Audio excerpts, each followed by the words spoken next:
Hello बच्चों, let's see the question. कह रहा है कि match the column one with the column to. देखिए बेटा, हमें क्या क्या पूछा गया है। कॉलम वन में नंबर ऑफ ऑर्बिटल्स पूछे गए, मैक्सिमम नंबर ऑफ इलेक्ट्रॉन पूछे गए एक सब सेल के अंदर, नंबर ऑफ सब सेल पूछे गए एनएच सेल के अंदर, नंबर ऑफ ऑर्बिटल पूछे गए सब सेल एक सेल के अंदर। तो हम कैसे कर रहे होंगे बेटा? देखिए, ये तो फॉर्मूला याद कर लो बेटा, या फिर हम क्या करेंगे, एग्जाम्पल लेके चलेंगे, उससे हम मैच करते जाएंगे ना। जैसे कह रहा है कि एनएच सेल है बेटा, हम कोई भी सेल मान लेते हैं, मैंने एन की वैल्यू मैंने 3 मान ली, तो उसके अंदर नंबर ऑफ ऑर्बिटल पूछ रहा है। तो हमें पता है बेटा, देखिए ऑर्बिटल्स कैसे पता किया जाते हैं। नंबर ऑफ ऑर्बिटल का मतलब क्या होगा बेटा, एन की वैल्यू 3 है ना। तो अब आपको ध्यान क्या रखना है बेटा, यहाँ पर आपको ध्यान रखना है कि एन एन हमारे क्या क्या कितने कैसे कैसे ऑर्बिटल्स फॉर्म करता है बेटा। जब एन की वैल्यू 3 है तो इसका मतलब 3s फॉर्म कर सकता है, 3p फॉर्म कर सकता है और 3d फॉर्म कर सकता है। ये तो कंफर्म है बेटा, ठीक है। तो ये बेटा एक क्या आएगा बेटा मेरा, और एक पूरी क्या होगी बेटा मेरी, सब सेल होगी। अब एस सब सेल के अंदर बेटा मेरे कितने ऑर्बिटल्स होते हैं ये पता होना चाहिए बेटा मुझे। एस सब सेल के अंदर कितने होते हैं बेटा मेरे ऑर्बिटल्स? एस सब सेल के अंदर होते हैं बेटा मेरे एक ऑर्बिटल होता है ये। पी के अंदर होते हैं बेटा मेरे 3 ऑर्बिटल इस तरीके से, और डी के अंदर क्या होते हैं बेटा मेरे 5 ऑर्बिटल होते हैं इस तरीके से। 5 ऑर्बिटल होते हैं, तो मतलब 1 3 और 5, तो आंसर कितना आ गया बेटा 9 आ गया। तो इसका मतलब पता है क्या हुआ, अगर एन की वैल्यू 3 है तो मेरे नंबर ऑफ ऑर्बिटल्स कितने हो जाएंगे, एन का स्क्वायर हो जाएंगे। आप किसी में लगा लीजिए, मान लीजिए मैंने एन की वैल्यू 2 रखी, ठीक है। एन की वैल्यू 2 रखो तो हमें पता है कि 2 क्या क्या परफॉर्म कर सकता है बेटा मेरा, 2 फॉर्म कर सकता है 2s और 2p ओनली, है ना।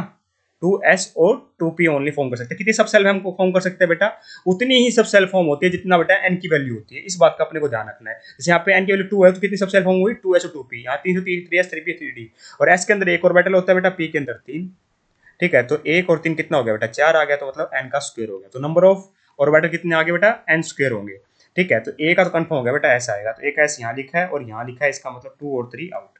बात करें बेटा मैक्सिमम नंबर ऑफ इलेक्ट्रॉन पूछा है एक सब सेल के अंदर, ठीक है। तो एक सब सेल के अंदर मैक्सिमम इलेक्ट्रॉन कितने आ सकते हैं, ये बात हमसे पूछी गई है ना। तो देखिए मान लीजिए मैं बात करता हूँ कि कितने इलेक्ट्रॉन आ सकते हैं। तो सब सेल का मतलब हम डिसाइड किससे कर रहे होंगे, एल की वैल्यू से डिसाइड कर रहे होंगे बेटा। जैसे मेरी सब सेल क्या क्या हो सकती है, एस हो सकती है, पी हो सकती है, डी हो सकती है और एफ हो सकती है। और एल की वैल्यू क्या होती है बेटा, एजोमेट्रिक क्वांटम नंबर, एस के लिए 0, पी के लिए 1 होता है, डी के लिए 2 होता है और एफ के लिए 3 होता है, ठीक। अगर आप लेके चलोगे, मान लीजिए मुझे बताना है कि एस के अंदर मैक्सिमम कितने इलेक्ट्रॉन आ सकते हैं, तो ध्यान से देखिए बेटा कितने इलेक्ट्रॉन आ सकते हैं।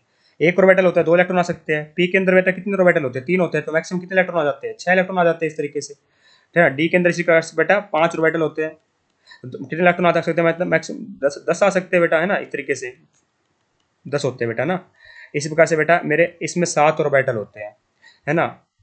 तो 7 के अंदर कितने आ सकते हैं मैक्सिमम बेटा, मेरे 14 इलेक्ट्रॉन्स आ सकते हैं, ठीक है। अगर हमें बताना है मैक्सिमम इलेक्ट्रॉन कितने आ सकते हैं बेटा, अगर हमें क्या बताना है, एल की फॉर्म में बता सकते हैं हम, क्योंकि हम तो सब सेल की फॉर्म में पूछा है बेटा हमें, ठीक है। तो देखिए, जब मैं अगर 2 इंटू में एल प्लस 1 करूँ, तो एल की वैल्यू 0 रखने पर 1 आ रहा है, पर इलेक्ट्रॉन कितने 2 है, तो इसका मतलब ये 2 से मल्टीप्लाई होगा, 2 टाइम्स ऑफ 2l+1 मेरे इलेक्ट्रॉन आ सकते हैं बेटा। कैसे बेटा, देखिए मान लीजिए मैं एल की वैल्यू 0 रखता हूँ, तो ये 0 हो गया, 1 इंटू 2 2 आ गए। एल की वैल्यू 1 रखता हूँ, पी के लिए 1 होती है, तो कितना हो जाएगा बेटा, 2+1 3, 3 इंटू 2 6 हो गए। एल की वैल्यू 2 रखता हूँ तो बेटा 2 2 4 1 5 5 हुआ 10 हो गए। एल की वैल्यू 3 रखता हूँ, 3 2 6 प्लस 1 7 इंटू 14 हो गए। इसका मतलब 2 इंटू 2l+1 आएगा, मतलब बी का पी आएगा बेटा। बी का पी कहाँ लिख रखा है, यहाँ भी है और यहाँ भी है।